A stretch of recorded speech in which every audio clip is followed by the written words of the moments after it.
نے دیا ہے، اور جو ایک بار پڑھے گا اللہ 10 رحمتیں عطا فرما دیتا ہے۔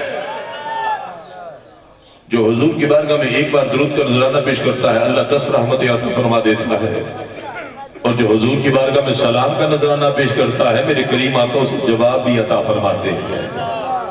میرے کریم آقا اسے جواب بھی عطا فرماتے ہیں۔ میرے کریم آقا علیہ السلام نے ارشاد فرمایا، اے میرے صحابہ ذرا توجہ کیجئے گا، میرے کریم آقا کی بارگاہ میں صحابہ کرام کا مجمع ہے، اور میرے حضور نے ارشاد فرمایا، مشکات کی حدیث مبارکہ ہے کتاب الصلاۃ کے اندر، میرے کریم آقا نے ارشاد فرمایا، اے میرے صحابہ اللہ نے ایک فرشتہ تخلیق فرمایا ہے، ایک فرشتے کو پیدا کیا ہے، ایک فرشتہ بنایا ہے، اور فرشتے کا کام کیا ہوگا؟ فرمایا میرے وصال کے بعد، دنیا سے پردہ کر جانے کے بعد اس فرشتے کو میری قبر انور میں مقرر کیا جائے گا۔ اس فرشتے کا کام کیا ہوگا؟ فرمایا اس فرشتے کا کام یہ ہوگا کہ میرا امتی چاہے وہ مشرق میں ہے، چاہے وہ مغرب میں ہے، شمال میں ہے، جنوب میں ہے، جس جگہ پر بھی ہے، اور وہ دن کو، رات کو، دوپہر کو، شام کو، جس وقت بھی مجھ پر درود پڑے گا، سلام پڑے گا، فرمایا وہ فرشتہ سنے گا اور سن کر میری بارگاہ میں پہنچائے گا۔ اور میرے کریم آقا نے ارشاد فرمایا، اہلی محبتی، فرمایا جو محبت والے ہوں گے، جو پیار والے ہوں گے، جو عشق والے ہوں گے، فرمایا جب وہ درود پڑھیں گے، وہ سلام بھیجیں گے، فرمایا اہل محبت کا درود بھی خود سنوں گا، سلام بھی خود سنوں گا، جواب بھی عطا کروں گا۔ فرشتے کا کام کیا ہوگا؟ فرمایا میری قبر انور پہ مقرر کیا جائے گا، پوری کائنات میں میرا جو امتی مجھ پر درود و سلام پڑے گا، فرشتہ اس کا درود و سلام میری بارگاہ میں پہنچائے گا۔ بما نام، حدیث کے الفاظ ہیں، فرمایا بما نام پہ پہنچائے گا۔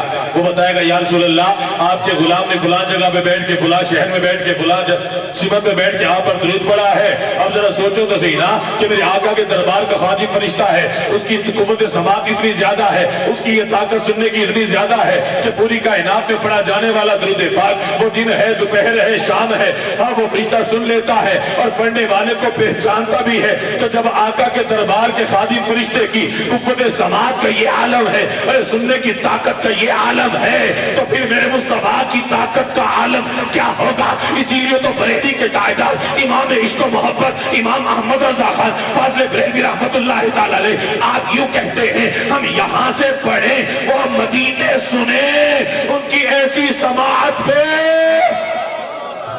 لاکھوں سلام ہے۔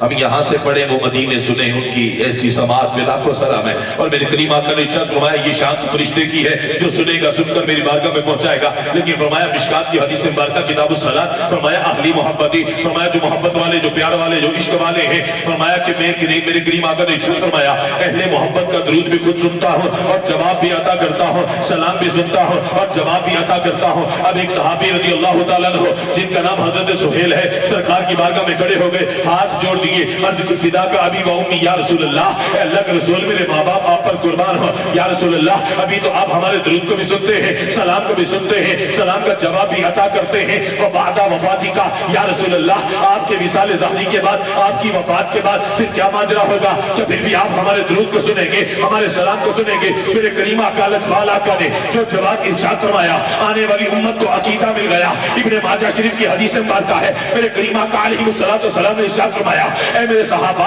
ان اللہ حرم علی الارض ان تاکل اجساد الانبیاء فنبی اللہ حی یرزق یصلون فی قبورہم۔ میرے کریم آقا نے ارشاد فرمایا، حدیث صحیح کے درجے کی ہے، میرے کریم آقا نے ارشاد فرمایا ان اللہ حرم علی الارض، بے شک اللہ نے زمین پر حرام کر دیا ہے، زمین نبیوں کے جسموں کو کھا نہیں سکتی ہے، فنبی اللہ حی، اللہ کے نبی زندہ ہے، اللہ کے نبی حیات ہے، اللہ کے نبی ان کو رزق دیا جاتا ہے، یصلون فی قبورہم، اور نبی تو اپنی قبروں میں نماز بھی ادا کرتے ہیں۔